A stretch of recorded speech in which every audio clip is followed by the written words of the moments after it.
Hi everyone, I'd like to start this episode by briefly talking about normals, just to make sure that we're all on the same page. So I have a little example mesh here made up of 4 triangles, and each of these triangles, of course, has its own normal vector, that is to say, a direction that is perpendicular to the surface of each triangle, and these normals are used to calculate the lighting of each of the triangles. Now, when we're creating a mesh in Unity, we need to supply normals on a per vertex basis. This is simple enough because the normal of, say, the central vertex over here is simply an average of the normals of all of the triangles to which that vertex belongs. Okay, so now in the project, if I just go into the map generator and make sure that the normalize mode is set to global and that the use falloff is disabled, if we generate a map and just look at 2 adjacent chunks with the same level of detail, we can see that even though the vertices match up perfectly, there's still a very noticeable seam between them. The reason for this is very simple. The normal direction of each vertex is, as I mentioned a moment ago, based on the normals of the triangles surrounding it. However, the vertices along the edge of a chunk don't have access to the triangles of the adjacent chunk, and thus have incorrect normal values. This gives us incorrect lighting along the edges, which is what is causing the unattractive seam that we see here. Let's head over to the Mesh Generator class, and let's begin by creating our own implementation of the Recalculate Normals method. So let's have a method returning an array of vector 3s, and call this Calculate Normals. Let's start by creating a vector 3 array to store the vertex normals in, and this will, of course, have the same length as our vertices array. And then we'll want to figure out how many triangles we have. So let's say int triangle count is equal to, and we can use the length of the triangles array, which remember just stores sets of 3 vertices. So if we divide the length by 3, we'll have the number of triangles. And then we can just loop through all of those. So for int I equals 0, I less than the triangle count, I plus plus. So if I is the number of the triangle that we're working with, then I times 3 will be its index in the triangles array. So let's say int normal triangle index is equal to I times 3. And then we'll want the indices of all of the vertices that make up the current triangle. So we can say int vertex index A will be equal to the element in the triangles array with an index of normal triangle index. And let's just copy this line twice, because we want vertex index B as well as vertex index C. So the next one will be normal triangle index plus 1, and then normal triangle index plus 2.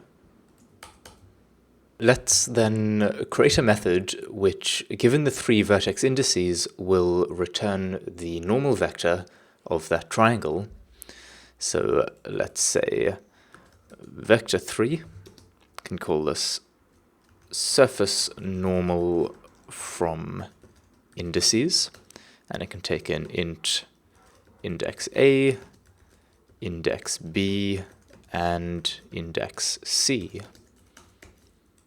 Then we can say vector 3 point A is equal to the element from the vertices array with an index of index A, and we can do the same thing for points B and C. Alright, now to calculate the surface normal from these points, we're going to use the cross product. Given 2 vectors, here representing the 2 sides of a triangle, AB and AC, the cross product of AB and AC will be another vector that is perpendicular to both of them. If you're curious about the maths behind the cross product, I recommend looking it up. We're simply going to write vector 3 side AB is equal to point B minus point A, and our second side, vector 3 side AC, is equal to point C minus point A, and then we'll return the cross product, so vector 3 dot cross of side AB and side AC, and we'll want to be sure to normalize the result. Alright, so back in our calculate normals method, let's say vector 3 triangle normal is equal to surface normal from indices, and we'll pass in our vertex index A, vertex index B, and vertex index C. Alright, now we'll want to add that triangle normal to each of the vertices that are part of that triangle. So we can say vertex normals with an index of vertex index A plus equals triangle normal. Likewise, vertex normals vertex index B and vertex index C will also have triangle normal added to them. Once we've done that, we'll want to normalize each of the values in the vertex normals array. So we'll just do one loop through it for int I equals 0, I less than vertex normals dot length I plus plus. We can say vertex normals I dot normalize. Finally, we will return the vertex normals array. So instead of saying mesh.recalculate normals, we can say mesh.normals is equal to calculate normals. Let's save and go into Unity. And if we press play, we can see if this is working, and it does seem to be.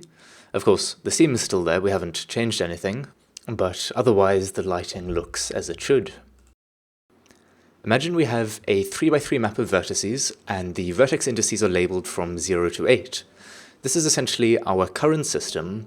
What we're going to do to fix the normals issue is that when we're generating the mesh chunk, we'll also calculate the vertices bordering the mesh. This border will be excluded from the final mesh, but will enable us to calculate the normals correctly.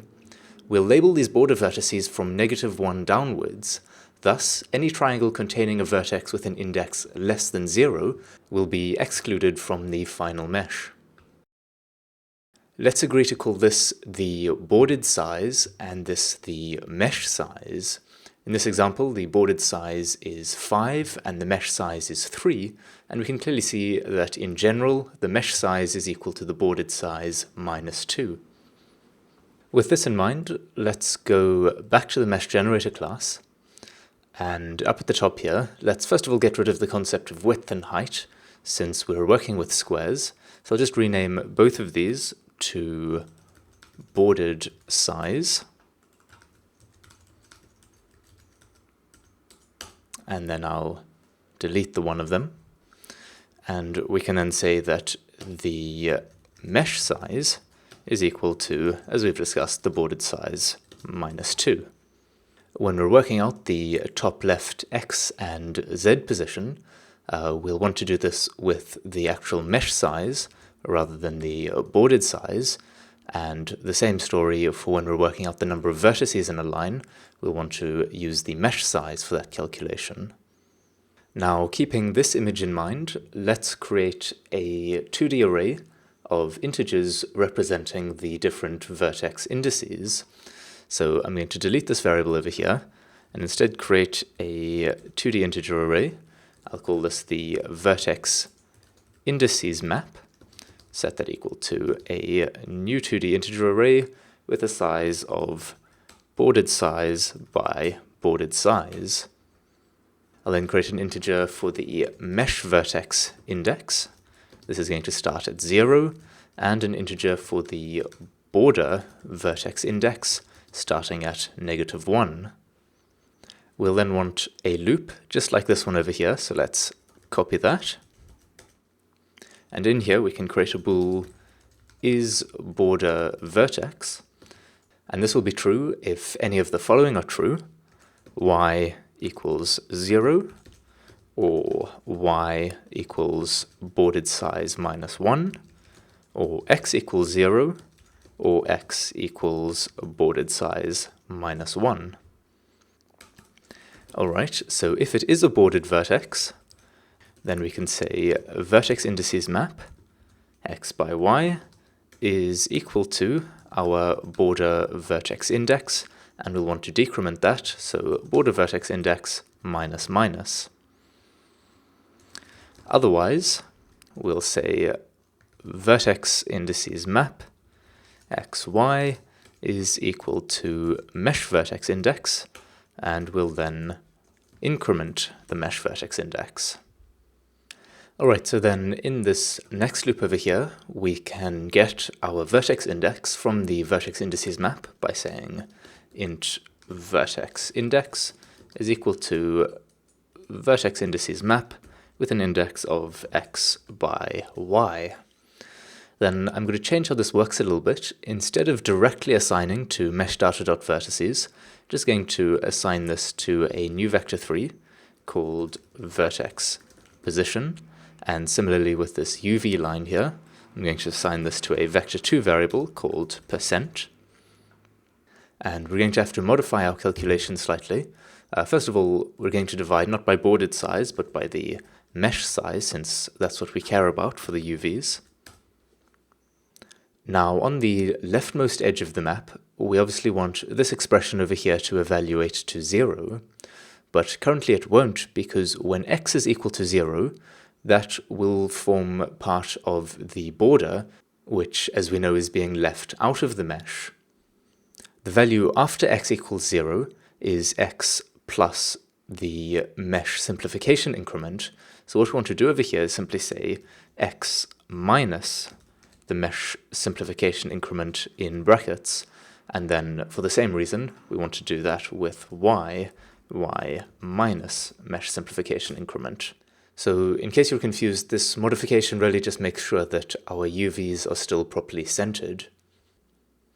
Alright, now I'm going to cut this line and put it above the vertex position, and then I'm going to say float height, and just cut this part out here, just to make it a little bit neater. And then I'm going to change the way that we calculate the x and z values over here. So instead of adding x, we'll say top left x plus the %.x multiplied by the mesh size. And over here, top left z minus %.y multiplied by the mesh size. Okay, now we need to cast our minds back to what these two lines are doing. Those two lines are creating two triangles out of the 4 points A, B, C, and D. But now we need to update this to work with our vertex indices map. So if we say that the index of vertex A is stored in our vertex indices map at x by y, then the index of vertex B will be stored at x plus I, where I is the mesh simplification increment by y, and C will be x by y plus I, and D will be x plus I by y plus I. And remember, we're forming the triangles in a clockwise order, so the first one is triangle ADC, and the second is triangle DAB. So keeping this in mind, we can write int A is equal to vertex indices map with an index of x, y, and let's just copy paste this another 3 times. So this is int B, int C, and int D. So B will be x plus mesh simplification increment, C will be y plus mesh simplification increment, and D is plus mesh simplification increment for both x and y. Alright, and then the triangles that we're trying to create are in the order ADC followed by DAB. Okay, now going down to the mesh data class, let's make these variables be no longer public since we aren't accessing them directly anymore. And let's also add a vector 3 array for our border vertices, in other words, the vertices that won't be included in the mesh. and similarly a integer array for the border triangles. And then just like we've got an integer for the triangle index, we'll want an integer for the border triangle index. And then in the constructor here, first of all, since we've decided to no longer work with width and height, but just with a single size value, let's rename these both to vertices per line. And then we can just delete one of them. And then let's initialize our border vertices array. So we can say border vertices is equal to a new vector3 array. And the number of border vertices is simply the number of vertices per line in the mesh multiplied by 4 for each of the sides, plus 4 for each of the corners. So we can say vertices per line multiplied by 4 plus 4. Then we'll want to initialize our border triangles array. So we can say border triangles equals a new integer array. So our border triangles array will need to record the indices of each of the 6 vertices that make up the 2 triangles per square. And the number of squares in the border in this example is 12, or the general formula is 4 times the number of vertices per line in the mesh. So we'll initialize our border triangles to a size of 6 times 4 times the number of vertices per line, or simply 24 multiplied by vertices per line. Alright, so since we can no longer add vertices or UVs directly, let's create a public void method called addVertex.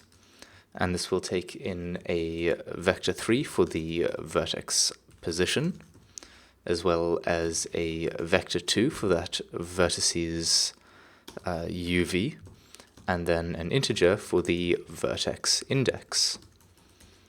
Alright, now we're going to want to check if this is a border vertex by seeing if the vertex index is less than 0.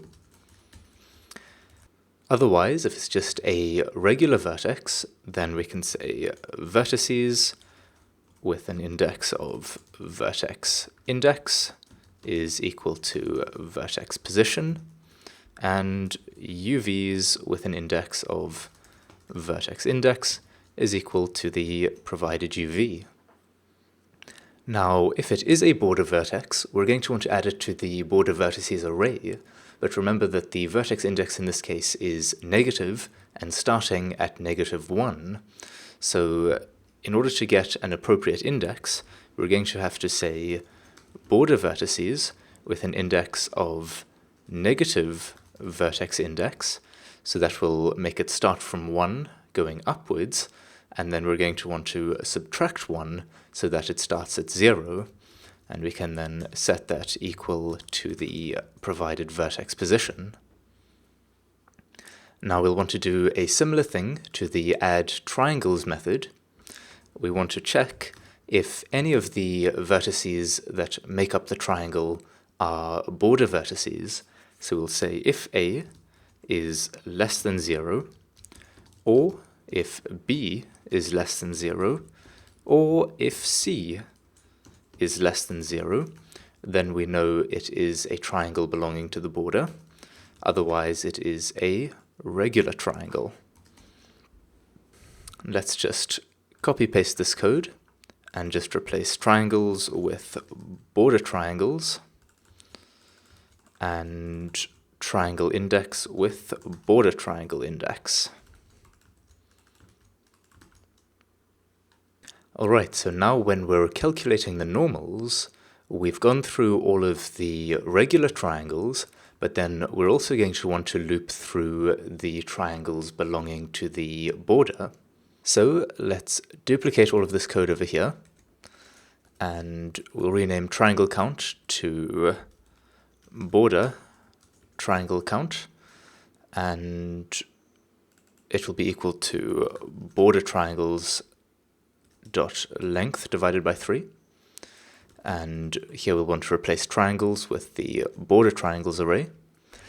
And a final change we'll need to make is when we're adding the triangle normal to the vertex normals array, we'll need to make sure that the vertex index we're using is greater than or equal to 0. So let's say if vertex index A greater than or equal to 0, then that index will exist in the vertex normals array, so we can use it. And vertex index B greater than or equal to 0. And the last one, if vertex index C greater than or equal to 0. Alright, so now in the surface normal from indices method, we're going to have to check if the index is less than 0, in which case we want to get it not from the vertices array, but rather from the border vertices array. So for each of these, we'll do a check, index A less than 0, and if that's true, then we'll want to get it from border vertices with an index of negative index A minus 1. Otherwise, we'll get it from the vertices array. So let's just copy this to speed things up. So change that to index B, and that to index B, and then over here, index C and index C. All right. So believe it or not, we are almost there. Just a few things we need to do. For one, we need to now call the addVertex method on our mesh data. So mesh data.addVertex. We'll pass in the vertex position, the UV, and the, we renamed that to %, and the vertex index. All right, and then we also changed the constructor of the mesh data to take in only one integer, so let's just remove the second one there. Let's save and see if everything is happy. It does seem to be. So there's just one last thing we need to do, and this is in the map generator class.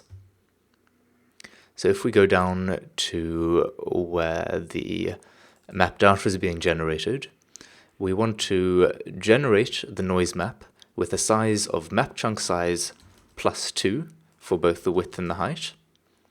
And this is just to compensate for the border, so it will generate one extra noise value both on the left and right sides and on the top and the bottom.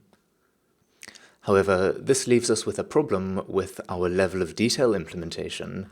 If you remember how we arrived at this value 241, it had to do with it being divisible by all of our different mesh simplification increments, but now since we're adding 2 to that down there, it will no longer have this nice property.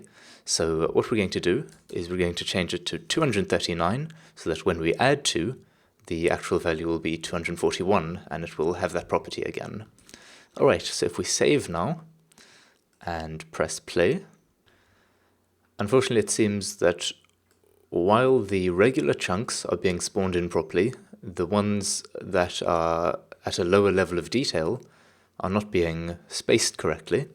So let's head back to the mesh generator, and what we're going to need to do is move this mesh simplification increment calculation up to the top here, because we're going to need to use that value when we calculate the mesh size. Instead of just subtracting 2, we'll want to actually subtract 2 multiplied by the mesh simplification increment. But then we're also going to want to create an integer mesh size unsimplified, and this will be equal to the bordered size -2. And this is the value that we want to use for things like calculating top left x and top left z, because we don't want the positions to be dependent on the level of detail of the mesh. They should remain constant. And the same goes down here for when we are calculating the position of the vertex. We don't want to multiply by mesh size, but rather by mesh size unsimplified. Alright, so if we save that now, and come back here, we should hopefully see that it's all lining up correctly. And if we find ourselves two adjacent chunks of the same level of detail, and let's zoom in nice and close here, and take a moment to admire how seamlessly they join together after all our hard work. Alright, that is everything for this episode. Until next time, cheers.